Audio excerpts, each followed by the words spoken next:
നമ്മളിന്ന് ഇന്ത്യയെ തന്നെ ഞെട്ടിച്ച പുട്ടപർത്തിയിലെ സായിബാബയുടെ നാട്ടിലാണ്. ശ്രീ സത്യസായിബാബ. പണ്ട് ഉണങ്ങി വരേണ്ട പ്രദേശമായിട്ടുള്ള ഈ ആന്ധ്രാപ്രദേശിനെ ഇന്ന് ലോകത്തിൻ്റെ തന്നെ നെറുകയിലെത്തിച്ച ഒരു മഹാന്റെ കഥയാണ് നമ്മളിങ്ങനെ പറയാൻ പോകുന്നത് കേട്ടോ. ക്യാഷ് കൗണ്ടർ ഇല്ലാതെ പ്രവർത്തിക്കുന്ന ഇന്ത്യയിലെ ഒരേ ഒരു ഹോസ്പിറ്റൽ, അത് പുട്ടപർത്തിയിലെ ഈ ഒരു ഹോസ്പിറ്റലാണ് സത്യസായിബാബയുടെ. അതായത് മെയിനായിട്ട് ഇവിടെ ട്രീറ്റ്മെൻറ്റ് ചെയ്യുന്നതെന്ന് വെച്ചാൽ ഹാർട്ടിനും കിഡ്നിക്കും ഓർത്തോയ്ക്കും ഐക്കാണ്. അതായത് heart, kidney, ortho, I. Mainly സ്പെഷ്യലായിട്ട് പറയേണ്ടത് ഹാർട്ടിലെ എല്ലാ സർജറികളും ഇവിടെ ഫ്രീ ആണ്.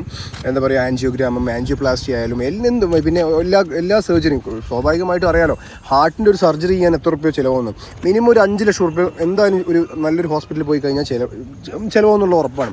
ആ ഒരു സംഗതിയാണ് ഇവിടെ ഫുൾ ഫ്രീ ആയിട്ട്. അറ്റ്ലീസ്റ്റ് നമ്മളിപ്പോൾ ഒരു ആൻജിയോപ്ലാസ്റ്റി ചെയ്യാൻ തന്നെ വേണം ഒരു 25,000 രൂപ അല്ലേ, അതൊക്കെ ഇവിടെ കംപ്ലീറ്റ് ഫ്രീ.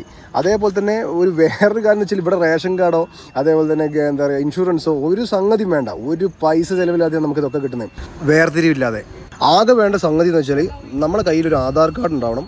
അതേപോലെ തന്നെ നമ്മൾ നാട്ടിൽ കാണിച്ച് ഏതെങ്കിലും ഡോക്ടറെ ഒരു ലെറ്റർ വേണം. നമ്മുടെ നാട്ടിൽ കാണിക്കുമല്ലോ, ഏതെങ്കിലും ഒരു സ്പെഷ്യലിസ്റ്റിനെ കാണിക്കില്ല, എന്തെങ്കിലും അസുഖം വന്നു കഴിഞ്ഞാൽ അവരുടെ ഒരു റിപ്പോർട്ട് ഉണ്ടാക്കി കഴിഞ്ഞാൽ വേറെ ഒന്നും വേണ്ട. അതേപോലെ തന്നെ എടുത്തു പറയേണ്ട വേറെ സംഗതിയാണ് ഫ്രീ എഡ്യൂക്കേഷൻ. കുട്ടികൾക്ക് എല്ലാവിധ എഡ്യൂക്കേഷനും, അതായത് KG സെക്ഷൻ മുതൽ PG വരെ കംപ്ലീറ്റ്ലി ഫ്രീ. ഇതൊക്കെ ആരെങ്കിലും കൊടുക്കും. നമ്മുടെ നാട്ടിലെ കുട്ടികളൊക്കെ പഠിക്കാൻ എത്ര രൂപ ചിലവ്? ഒരു LKGയിൽ തന്നെ വേണം ഒരു മിനിമം ഒരു വർഷത്തേക്ക് ഒരു 20,000 രൂപയ്ക്ക് വേണ്ടേ. ആ അത്തരത്തിലുള്ള ഹൈടെക് എഡ്യൂക്കേഷൻ കംപ്ലീറ്റ് ഇവിടെ ഫ്രീ ആയി കൊടുക്കുക. അതേപോലെ തന്നെ KG സെക്ഷൻ മാത്രമല്ല, UKG ആണെങ്കിലും അത് LP സ്കൂൾ ആണെങ്കിലും എല്ലാം, അത് കോളേജ് വരെ ഫ്രീ എന്ന് പറഞ്ഞു കഴിഞ്ഞാൽ കൂടുതലൊന്നും ഒന്നും പറയണ്ടല്ലോ. പിന്നെ പറയേണ്ട വേറെ കാര്യം എന്ന് വെച്ചാൽ ഈ നമ്മുടെ ഇവിടത്തെ ഡോക്ടേഴ്സ് പുറത്തുനിന്ന് വരെ വരുന്നുണ്ട്. അത് ഇവിടെ നിന്നുള്ള ഡോക്ടേഴ്സ്, ഇവിടെ ഫിക്സഡ് ആയ ഡോക്ടേഴ്സ് അല്ല. ഈ സേവനം ഇത്തരം ഈ ട്രസ്റ്റുകൾ കാരണം പല ഡിവോട്ടീസും ഉണ്ടാവും. അവരൊക്കെ പുറത്തുള്ള ആൾക്കാർ, ഈ പുറത്ത് വിദേശത്തുള്ള ബ്രിട്ടനിൽ നിന്നുള്ള ആൾക്കാർ, അമേരിക്കയിൽ നിന്നുള്ള ഡോക്ടേഴ്സൊക്കെ ഇവിടേക്ക് സേവനത്തിന് വരുന്നുണ്ട്. അപ്പം അത്തരത്തിലുള്ള സേവനങ്ങളും കൂടി നമുക്ക് ഇവിടെ പ്രയോജനപ്പെടുന്നുണ്ട്. ഇവിടെ പുട്ടപർത്തിയിൽ 2 ഹോസ്പിറ്റലും അതേപോലെ ബാംഗ്ലൂർ വൈറ്റ് ഫീൽഡിൽ 1 ഹോസ്പിറ്റലാണ് ഉള്ളത് കേട്ടോ. ഈ 3 സ്ഥാപനങ്ങളിലും കംപ്ലീറ്റ് ഫ്രീ ആണ്. സാധാരണക്കാരെ സംബന്ധിച്ചിടത്തോളം ഇതൊരു വലിയൊരു അനുഗ്രഹം തന്നെയാണ്. കാരണം 5 ലക്ഷം റുപ്യക്ക് വരും ഒരു ഹാർട്ടിൻ്റെ ട്രീറ്റ്മെൻറ്റ് എടുക്കാൻ. അതൊക്കെ എന്താ പറയുക, നിസ്സാരമായിട്ട് ഇവിടെ വന്ന് പോകാനുള്ളൊരു എക്സ്പെൻസ് മാത്രം വെച്ച് തീർന്ന് പോകാമെന്ന് പറയുമ്പം വീണ്ടും എടുത്ത് പറയാണ്. അതായത് ഹാർട്ടും കിഡ്നിയും ഓർത്തോയും ഐയും ഇതാണ് ഇവിടെ കിട്ടുന്ന മെയിൻ സേവനങ്ങൾ കേട്ടോ. പിന്നൊരു കാര്യം പറയാനുള്ളത്, ഇവിടെ കൂടെ വരുന്ന രോഗികൾക്ക് മാത്രം ചെറിയൊരു പൈസ ഇവിടെ ആക്കേണ്ടി വരും. കാരണം രോഗിക്ക് കംപ്ലീറ്റ്ലി ഫ്രീ ആണ്. കൂടെ നിൽക്കാൻ, അതായത് രോഗിയുടെ കൂടെ ഒരു ബൈസ്റ്റാൻഡർക്കും കൂടി ഫ്രീ ആണ്. പിന്നെ ആരെങ്കിലും വരികയാണെങ്കിൽ അവർ പുറത്ത് റൂം എടുക്കേണ്ടതാണ്. ആ റൂമിൻ്റെ കാര്യം കൂടി ഞാൻ പറഞ്ഞുതരാം. റൂം വെറും 300 റുപ്യുള്ളൂ റൂമിന്. ഇപ്പോൾ സപ്പോസ് ഇപ്പോൾ ഒരു ഡോർമെട്രി മതിയെങ്കിൽ ഡോർമെട്രിക്ക് ഒരു വിരി അതായത് പുതപ്പ് വരും നമുക്ക്. ആ പുതപ്പിന് വെറും 40 റുപ്യയും. ഒരു റൂമായിട്ട് കിട്ടണമെങ്കിൽ ഒരു 300 രൂപയും ഈ ട്രസ്റ്റിൻ്റെ കീഴിൽ തന്നെ നമുക്ക് കിട്ടുന്നുണ്ട്. അതൊക്കെ ഒരു വലിയ കാര്യം തന്നെയല്ലേ. ഇപ്പോൾ ചുരുക്കി പറഞ്ഞാൽ 10 ദിവസം ഒരു 2-3 ആൾക്കാർ വരികയാണെങ്കിൽ, അവർ രോഗിയുടെ കൂടെ വരികയാണെങ്കിൽ 10 ദിവസം വരികയാണെങ്കിൽ ഒരു 2,000-3,000 റുപ്യ നമുക്ക് ആകെ വരുള്ളൂ. സർജറിയും കഴിഞ്ഞ് എല്ലാം കഴിഞ്ഞ് നാട്ടിലെത്താം. നമ്മുടെ നാട്ടിൽ നിന്ന് എങ്ങോട്ട് വരിക എന്ന് വെച്ചാൽ, നോർത്ത് കേരളയിലുള്ള ആൾക്കാരൊക്കെയാണെങ്കിൽ പാലക്കാട്, മലപ്പുറം, കണ്ണൂർ ഭാഗത്തുള്ള ആൾക്കാരാണെങ്കിൽ കണ്ണൂർ യശ്വന്ത്പൂർ എക്സ്പ്രസ് ഉണ്ട്. അത് ബാംഗ്ലൂർ വരുന്ന വണ്ടിയാണ്. മറ്റുള്ള ജില്ലക്കാർക്കും അതേപോലെ ബാംഗ്ലൂർ വരിക. ബാംഗ്ലൂർ വന്നിട്ടാണ് ഇങ്ങോട്ട് വരേണ്ടത്. ഇങ്ങോട്ട് വരേണ്ട സ്ഥലം ബാംഗ്ലൂർ വന്നിട്ട് സായി നിലയം എന്ന് പറഞ്ഞിട്ടുള്ള അടുത്ത സ്റ്റേഷനിലേക്കാണ് നമ്മൾ ഇറങ്ങേണ്ടത്. ആന്ധ്രാപ്രദേശിലാണ് ഈ സായി നിലയം. വലിയ തിരക്കുകളൊന്നും ഉണ്ടാവില്ല എന്നാണ് പറയാൻ സാധിച്ചത്. എന്താ പറയുക, 3 മണിക്കൂർ യാത്രയുള്ളൂ ബാംഗ്ലൂരിൽ നിന്നും ഈ റെയിൽവേ സ്റ്റേഷനിലേക്ക്. 3 മണിക്കൂറേ ഉള്ളൂ. റെയിൽവേ സ്റ്റേഷനിൽ നിന്നിട്ട് 2.5 കിലോമീറ്ററേ ഉള്ളൂ.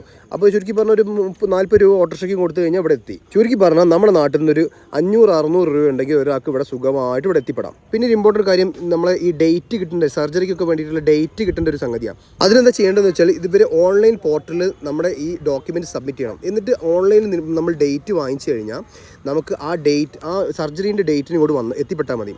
മറ്റേത് കുറച്ച് സമയം കാത്തു നിൽക്കേണ്ടി വരും കാണിച്ച് ഒരു ഡേറ്റ് കിട്ടാൻ വേണ്ടിയിട്ട്. അപ്പോൾ ഞാൻ അവരോട് ചോദിച്ചു എത്ര ദിവസം കാത്തിരിക്കേണ്ടി വരുന്നു. അപ്പോൾ അവർ പറഞ്ഞു മാക്സിമം ഒരാഴ്ച 10 ദിവസത്തിനുള്ളിൽ അവർ ചെയ്ത് കൊടുക്കുന്ന പറഞ്ഞു. അപ്പോൾ ആ ഒരു ലാഗ് ഒഴിവാക്കാൻ വേണ്ടി നമ്മൾ ഓൺലൈനിൽ ചെയ്തിട്ട് പിന്നെ ഇങ്ങോട്ട് വന്നാൽ മതി. നമ്മുടെ നാട്ടിലെ ചാനലുകാരോ നമ്മുടെ മറ്റുള്ള ഇത്തരം സംവിധാനങ്ങളൊന്നും മറ്റുള്ളവർക്ക് പറഞ്ഞു കൊടുക്കുന്നില്ല. പിന്നെ ഒരു കാര്യം എന്ന് പറഞ്ഞാൽ, കുട്ടികൾക്ക് പെട്ടെന്ന് ചെയ്ത് കൊടുക്കുന്നുണ്ട്. അവരെ വെയിറ്റ് ചെയ്യിപ്പിക്കുന്നില്ല കേട്ടോ. 2-3 ദിവസം കൊണ്ട് തന്നെ കുട്ടികൾക്ക് കാര്യങ്ങളൊക്കെ ചെയ്ത് കൊടുക്കുന്നുണ്ട്. വേറൊരു സംഗതി കൂടി ഇതിനകത്തുണ്ട്. കേരളത്തിൽ 14 കാർഡിയോളജിസ്റ്റുമാർ നമ്മളെ ഫ്രീ ആയിട്ട് ഇവർ കൺസൾട്ടേഷൻ ചെയ്യുന്നുണ്ട്. കാരണം ആഫ്റ്റർ സർജറി എന്തായാലും കഴിഞ്ഞാലും ഓരോ മാസങ്ങളിൽ റിവ്യൂ വേണ്ടി വരും. അത് നമ്മുടെ നാട്ടിൽ 14 കാർഡിയോളജിസ്റ്റുമാരുണ്ട്. അവരുടെ അടുത്ത് പോയി കഴിഞ്ഞാൽ അതും ഫ്രീ ആണ്. അത് ഇവരെ ടൈപ്പാണ്. ഇവിടെ വന്നു കഴിഞ്ഞാൽ മാത്രമേ അത് അന്വേഷിച്ച് നിങ്ങൾ കണ്ടുപിടിക്കണം ഏത് ജില്ലയിലാണ് വേണ്ടതെന്നല്ല. ഓരോ ജില്ലയിലും ഓരോരോ കാർഡിയോളജിസ്റ്റുമാരുണ്ടാവും. അദ്ദേഹം മരിച്ചു പോയിട്ടുണ്ടെങ്കിലും ഇവിടുത്തെ കാര്യങ്ങളൊക്കെ അതേപോലെ തന്നെ കണ്ടിന്യൂ ചെയ്ത് പോകുന്നുണ്ടെന്നാണ് അറിയാൻ സാധിച്ചത്. യഥാർത്ഥത്തിൽ പൗരാണിക ഭാരതത്തിൽ വിദ്യയും ചികിത്സയും ഒരിക്കലും വിൽപ്പന ചരക്കുകളായിരുന്നില്ല. കാലഘട്ടം മാറി. ഇപ്പോൾ അതൊരു ലോബിയായി മാറി. ഈ ഒരു ആശുപത്രിയുടെ ഉത്ഭവം എന്ന് പറയുന്നത് ഒരിക്കലും ഈശ്വരാംബ ബാബയോട് പറഞ്ഞു, സ്വാമി, രോഗികളായ കുഞ്ഞുങ്ങളെയും കൊണ്ട് ഈ മലയും കുന്നും താണ്ടി പോകുന്നത് എനിക്ക് കാണാൻ സാധിക്കുന്നില്ല, അപ്പോൾ നമുക്കൊരു ആശുപത്രി വേണ്ടെന്ന് ചോദിച്ചു. അപ്പം ആ അമ്മയുടെ മനസ്സ് അദ്ദേഹത്തിന് മനസ്സിൽ വല്ലാത്തൊരു ചലനം ഉണ്ടാക്കി. അങ്ങനെയാണ് ഇന്ന് ഈ ലോകം കണ്ട ഈ ലോകം അത്ഭുതത്തോടെ നോക്കിക്കാണുന്ന ഈ ഒരു സൂപ്പർ സ്പെഷ്യാലിറ്റി ഹോസ്പിറ്റൽ ഉണ്ടായത്. ഇതിനെല്ലാം പുറമെ ഗ്രാമസേവ, ഭക്ഷണ വിതരണം, കുടിവെള്ളം, ഇതൊക്കെയാണ് ഈ ട്രസ്റ്റിൻ്റെ മെയിൻ കാരണങ്ങൾ. കുടിവെള്ളമില്ലാത്ത ആളുകൾക്ക് കുടിവെള്ളം എത്തിച്ചു കൊടുക്കുക, ഭക്ഷണ പൊതികളുമായി അവരുടെ വീടുകളിൽ എത്തുക, അവരുടെ വിശപ്പടക്കുക. 1926 നവംബർ 23 ജനനം. ആന്ധ്രാപ്രദേശിലെ അനന്തപുർ ഡിസ്ട്രിക്റ്റിൽ എല്ലാവരുടെയും സത്യൻ പിന്നീട് സത്യസായി ബാബയായി മാറി. സ്വന്തം ഗ്രാമത്തെ ലോകത്തിൻ്റെ തന്നെ നെറുകിലെത്തിച്ച അനശ്വര പ്രതിഭ, തികച്ചും അവതാര പുരുഷനാണ് ഈ മഹാമനുഷ്യൻ. ജനങ്ങളുടെ മനസ്സിൽ മരിക്കാതെ ലോകത്തിന് മുന്നിൽ അദ്ദേഹം പൂർണ്ണചന്ദ്രനെ പോലെ ഇന്നും ജീവിച്ചുകൊണ്ടേയിരിക്കുന്നു.